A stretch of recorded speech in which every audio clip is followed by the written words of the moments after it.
how do you effectively train your audio volunteers for Sunday? We'll talk about that today with Tommy Lozure, and we'll also welcome Aaron Blair to the show to chat about how to plan your next building project to have the infrastructure to make Sunday happen. All that and more on today's show. Let's do it. This is the definitive podcast for helping you plan, create, and execute dynamic worship experiences at your church. Useful, practical content in the areas of production, worship, communications, first impressions, and more. This is Making Sunday Happen. Hey friends, welcome to the podcast. Be sure to subscribe to our show on YouTube or Spotify or wherever you catch this podcast so that you never miss an episode of the show. It'll come right up in your podcast feed. All right, today I have two guests and two topics today. Tommy Lozure. Tommy is the Music Production Ministry Department Chair at Visible Music College. He teaches live sound and recording. He also works as a tech director at a church in Dallas. And Tommy and I will chat today about how to train your audio volunteers for Sunday. I'll also welcome Aaron Blair. Aaron is the COO at Churches by Daniels. They specialize in church construction and facilities. They help you create your spaces where Sunday happens at your church. Aaron and I are going to be chatting about some best practices in creating spaces where ministry can really happen effectively on Sunday. We recorded both of these interviews in front of a live audience at the Church Facilities Expo, so you're going to hear that. And we'll have Tommy Lozure coming up first, right after this. Hey guys, Grant Murphy here from the 1230 team. I want to let you know about the heart behind our Go Unlimited subscription plan on our website. We're on a mission to help you make Sunday happen at your church. Our ready-made media is a solution for you to plug and play pre-made media right into your presentation software and be ready to go for Sunday. All of our graphics come with a Photoshop design file for you to edit the text to say whatever you need to say for your context. Our library is packed with mini movies and service openers, countdowns, motion backgrounds, social media content, fully branded series boxes, collections of coordinated media for the holidays and special events, and more. Our Go Unlimited plan is only $33 a month when you pay annually, and you get everything in the library, and I mean all of it. Plus, for the whole year you're subscribed, you get everything we add to the library, and we're adding dozens of products every single month. It is our heart that if you can't do custom media with us, or need a quick solution to fill in the gaps for your Sunday service, our ready-made media library is a solution for you. Get started today at 1230media/go. That's 1230.media/go to get started today. Hey guys, Carl Barnhill here. I'm hanging out with Tommy Lozure. Tommy, tell me a little bit about yourself and where you serve. Yeah, so I have a couple of jobs, and so my primary job is I teach. I am the Music Production Department Chair at Visible Music College, which means that I teach live sound and recording and a little bit of post-production, kind of a big overview of all the things. But I also serve as a tech director at a church here in the Dallas area, and so on Sundays I'm focused on making sure good sound happens, good video happens, live streaming, presentation, all that kind of stuff. But my heart and my passion that I've worked on for years and years and years at this point is the sound and production side of audio. All right, so I want to talk about audio volunteers. So kind of tell me how you got into church world, this whole audio world of not only training volunteers, but serving in churches, all of that. Yeah, for sure. So I think like most people that kind of do what we do, I started as a volunteer. For me, it was when I was in high school at my very, very small church that I attended. I am, again, like imagine a lot of us are an introvert by nature, and so I wanted to help, I wanted to serve, but I wanted to do that in a way that was kind of behind the scenes and not out in front of people. And so the sound booth was the natural kind of thing for me to do, and I fell in love with it, and so pursued that both kind of professionally and doing that professionally, but wanting to also continue to be a part of the body of Christ and to serve there. And so now I have this desire to help other people, be it youth or people that are 60 or 70 years old that want to be a part of tech to do that same thing. So let's talk about that age group. Do you only have teenagers or those who are skilled in audio come to your space, or do you have opportunities for anyone willing? Yeah, as far as the church goes, it's anybody who wants to serve who's interested in serving, and so I am definitely not going to limit anybody that is interested in what we do. The only thing I really care about is that they care about it, that they have a passion, that they have an interest to do that. The kind of technical side of things, I think, not that it's easy to teach, but it's possible to teach. I can get you there. I can make you understand kind of systems and processes and game structure, whatever that is. But if you're not excited about it or into it, there's not a lot I can do about that side of it. So that's what I'm looking for, more than age or anything else. So is that true that attitude matters more than skill? For me, I definitely think so.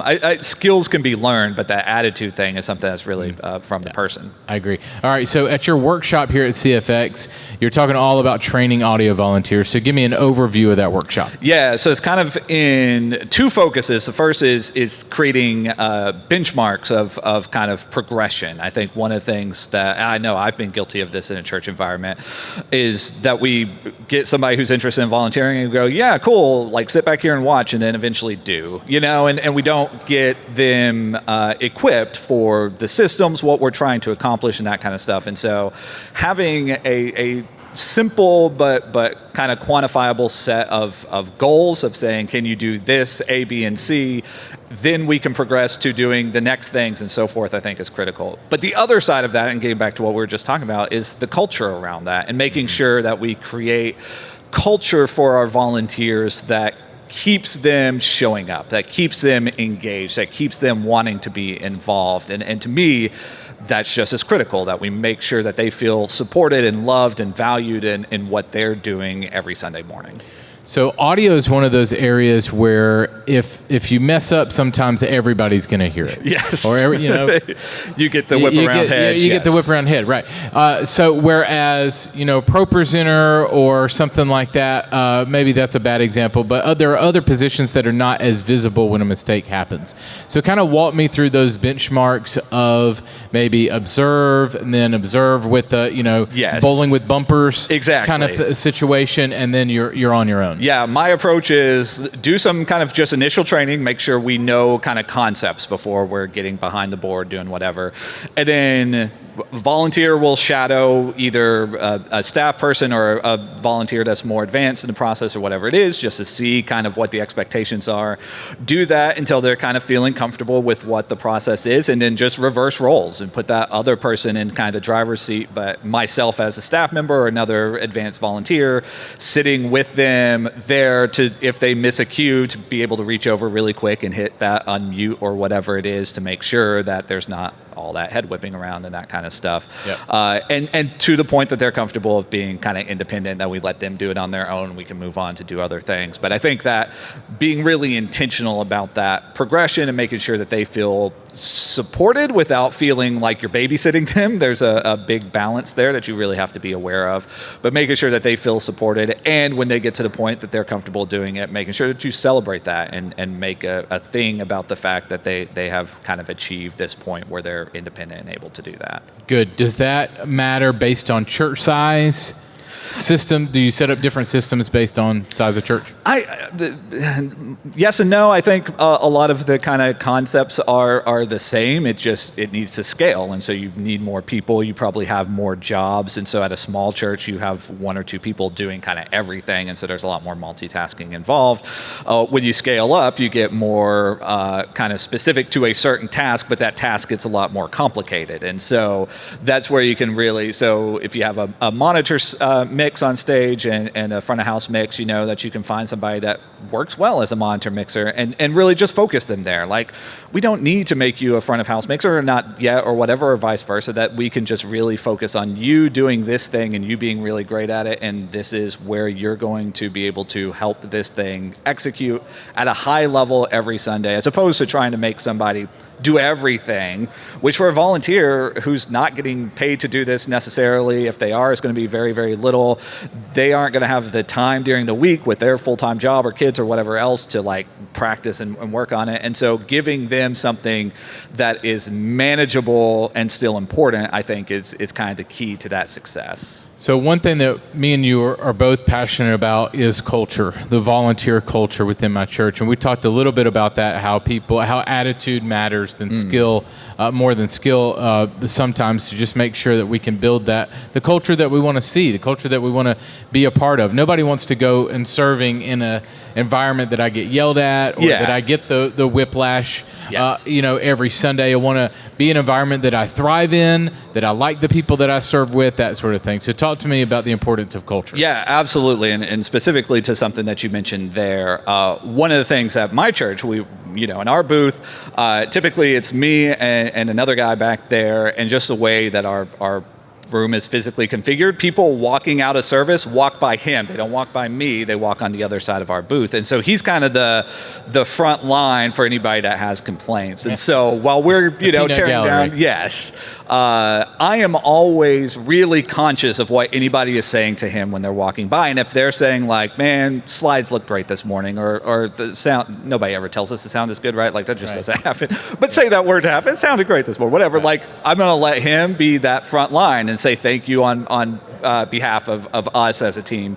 But if anybody's like, hey, I had an issue with whatever, be it, something legitimate or somebody just wanting to complain or whatever, I'm going to be really intentional as a person who is getting paid to be there, the staff member that's working on this day to day, to kind of swoop in and be his buffer there. Even if it was something that he did, that he, fumbled a cue or something like that. I couldn't hear the pastor when they came up to speak or whatever.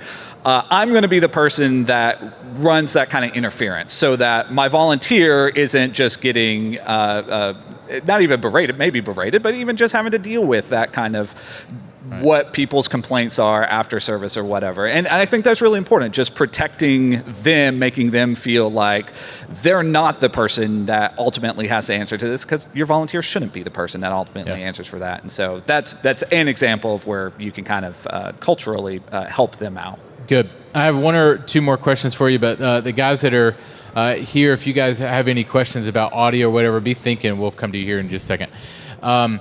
Okay, so how do I create systems that are repeated, that can be scaled, whether that be culture systems that you put in place, or those benchmarks, or maybe training processes, all of that? How can I make those repeated and scaled? Yeah, I think a couple of just really simple things. It's simple-ish. It's always harder in application, but to be thinking about is any system that you're making, you've got to make it easy enough that you're willing to do it. And that's I have a bad habit of this, of like I'm living in my head a lot, and so I can make systems that are really complicated, and then I go to apply them, and they just fall apart because I'm like, I'm not going to spend 2 hours on this process or whatever. And so whatever it is, if it's setting benchmarks for your audio volunteers, make sure that they're structured towards your church, but are practical and applicable, and not like making volunteers do something that's not what they're going to be doing day to day and that kind of stuff that's just not in the realm of what you're doing.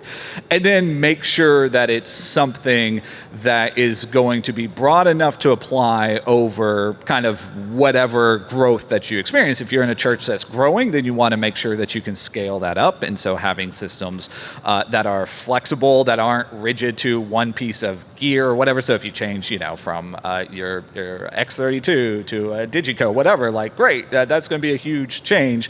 Make sure you have systems that you're not going to have to completely rebuild at that point either, because they're so specific to what you have right now.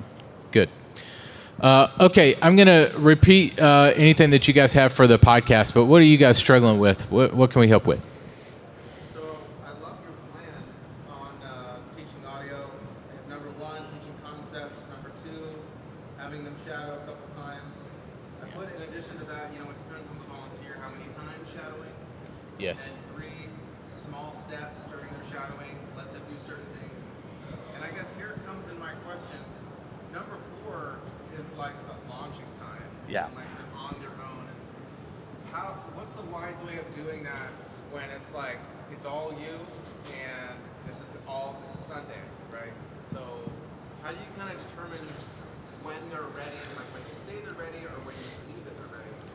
Good. All right, so I'll repeat that for the podcast. So how do we know, using the process of training and shadowing, how do we know when somebody is ready for Sunday? We're launching them out. How do we know that they're ready, and how can we trust them that they're ready? Yeah, Did I get that right? That's such a good question because it's such a challenging thing, obviously. First of all, and in all of this, every part of this really needs to be individualized to a person or a group of people that are all about the same place, technically speaking, or whatever it is. If you try to do this with 20 people all at the same time, it falls apart. It's not what we do. We do things that are very kind of hands-on in a small, controlled environment. So first of all, just make sure that you have that personal connection with the person so that you can see their growth, feel their comfort level. But then it's just kind of that process of watching them work. As much as you can, the more that you can feel that they're feeling comfortable, like take another step away. Don't go away, but be a little bit farther. And if something goes wrong, it takes you, a half a second longer to jump in and help them out. But instead of just saying, here you go, have fun, like you're in charge now, kind of wean them off of that safety net. And then eventually you get to the point where you're like, you feel good? Yeah, okay, I'm gonna go work with somebody else. I'm gonna go do something else. If you feel comfortable, great. If you need anything, like send me a text, let me know. I'll be right over here, wave at me, whatever. Like make sure that they still know that they're not just on an island all by themselves, but to kind of give that space and let them feel that kind of independence. And some people will strive on that. That's when they're gonna perform the best as well. I'm one of those people that like I'm a control freak, like I want to be in control of everything. So the less someone's looking over my shoulder, kind of more comfortable I feel. Some people are going to be the opposite and really want that support, and you just have to kind of identify what that person's capacity is, where they're at, and then just lean into it and make them feel good in that space. And then I think most critically is once they have that experience under their belt, they do a good job, or even, they have a couple of mishaps, because I have a mishap all the time, like it happens. Make sure that they know that they're valued and that you appreciate the work that they're doing and you're excited about them coming back and doing it again. And I think that, as much as anything else, will continue to help them grow and perform better. Let me offer one more suggestion to you, and that is during the week, have them do rehearsal, especially with the audio person. Have them run rehearsal. That is a non-stress environment that's not on game day, that they can totally mess up and it's not going to be seen by everybody. One of my kind of teaching tenets that I work with my students all the time with is that you learn the most from things that you fail at. Like if you do everything right, you don't remember how you did those things to accomplish those things. But the thing that you mess up, next time you're going to remember that thing and you're not going to mess it up because you feel good. And so giving people a safe place to fail.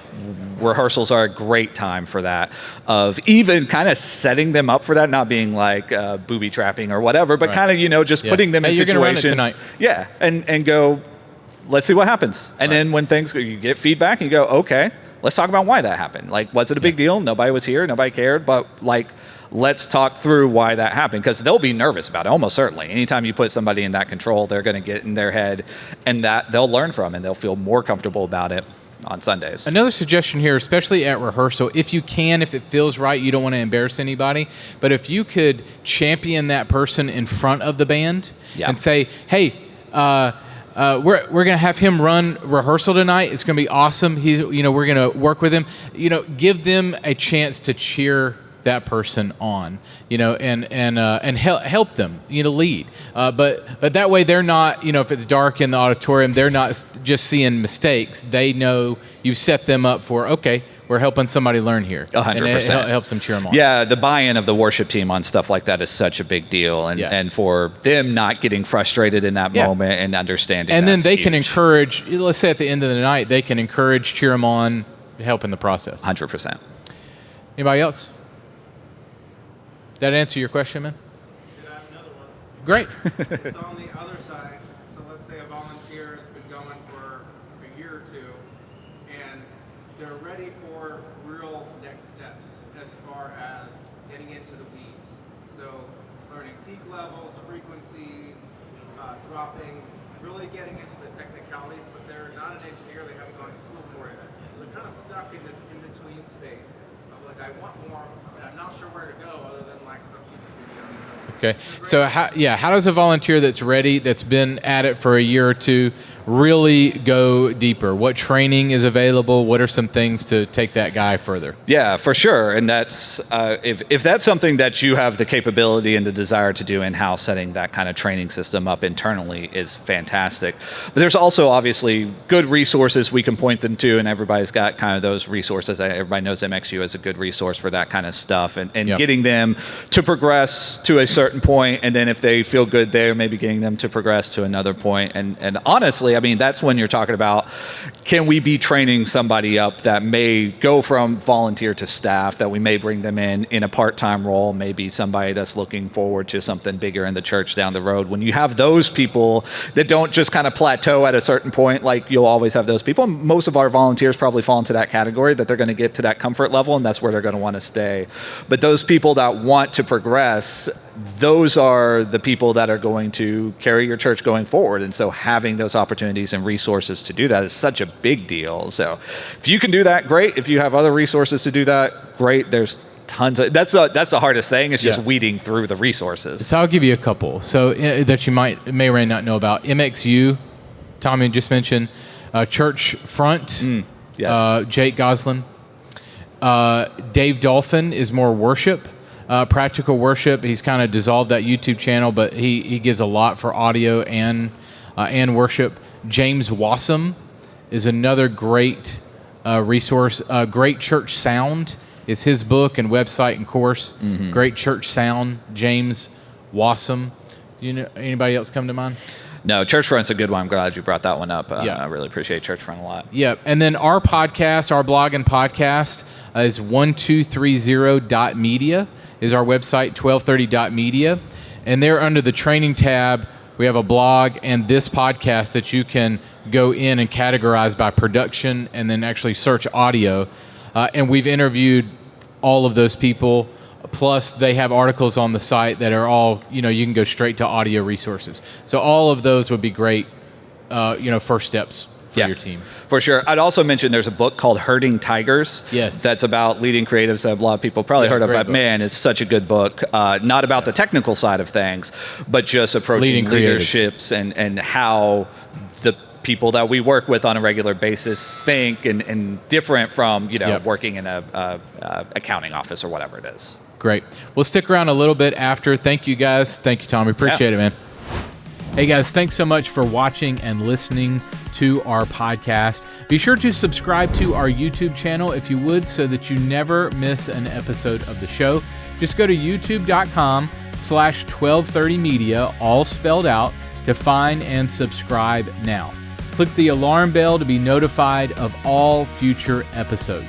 You can subscribe at youtube.com/1230media. That's all spelled out, youtube.com/1230media. Hey guys, I'm here with Aaron Blair. Aaron, tell me what company you're with and what all you guys do. Yeah, I'm with Churches by Daniels. We are based in Broken Arrow, Oklahoma, Tulsa, Oklahoma, and we are a design, build, construction company. We build churches. That's all we do. We build churches all across the United States. Tell me an interesting story of a church that you guys have been involved with. Wow, that's a tough question because all churches are interesting that we were involved with. But we actually are working with a church right now down in Florida in the St. Petersburg area that has a really old historic structure, 100 years old, a lot of history. But over time, they built this amazing Art Deco, huge, looks like a flying spaceship attached to it. And right now we're trying to work on designs. How do we bring those two together? So renovate them and then architecturally mix mission style with a spaceship. So that's kind of where we're working with right now. Okay, so I want to talk about both. I want to talk about renovating my current space, and then if I want to build, you're going to help me with that too, right? Yep. So who comes to you, and how do they come to you, and how do you help them know which they should do? Yeah, so a lot of times people come to us, a lot of word of mouth from our company, because our company's been building and designing churches for over 20 years. So a lot of word of mouth from past projects and pastors sharing. Obviously people find us on our website a lot. We have a very strong SEO on our website. But as far as doing renovations and church projects, we are getting quite a few calls for renovations now, because you got a lot of churches who over the past 20, 30 years just would build a building, then build another one, and build another one without any plan at all. So we're finding that a lot of these older churches are needing to tie these buildings in with new modern structures. Okay, so if I come to you, are you going to suggest, like if I say, I know we need to build a new building. Yeah. Will you tell me, let's not be so fast, you might need to renovate first? Yes, I would definitely tell you that. We try to make sure that churches understand that the cost of doing ground up construction is double of what renovation would be. So if you have existing square footage that you can work with, we always encourage churches, let's start with what you got, see if we can maximize that before we look at adding any new structures, just because it's so expensive. Gotcha. So what are some of the questions that you ask them to evaluate that? Yeah, so we typically give a church a programming form. It goes through all of their ministries, what they're doing, what they look to do, how many people they're reaching. And through that process with our architects, we come back with a schematic plan for them to show this is how you can maximize your existing square footage, and this is where we think you should add new square footage to really catapult your ministry. Is there a common thread, like every church is probably going to need this or should be renovating this? Yes, space? Your gathering space. Every My church, lobby? Yes, your lobby, your gathering space. It's probably outside of your sanctuary, and it may be more important than your sanctuary at this point. That's a critical thing for your church, is to have a very dynamic, open gathering space, because that's where people really are doing a lot of church today. What's wrong with my current space? What do you see that's consistent that's always wrong with the lobby space? Well, it's small, it's dark, it's dungy. It doesn't scream, welcome here, come to our church, we're open, things like that. Okay, so let's walk through each of those things. So is it furniture, lighting? Where do you start? Where do you take them? Well, we always try to make sure that the furniture is very flexible. So, my background's in city management, and I've been in downtown revitalization for 20 years.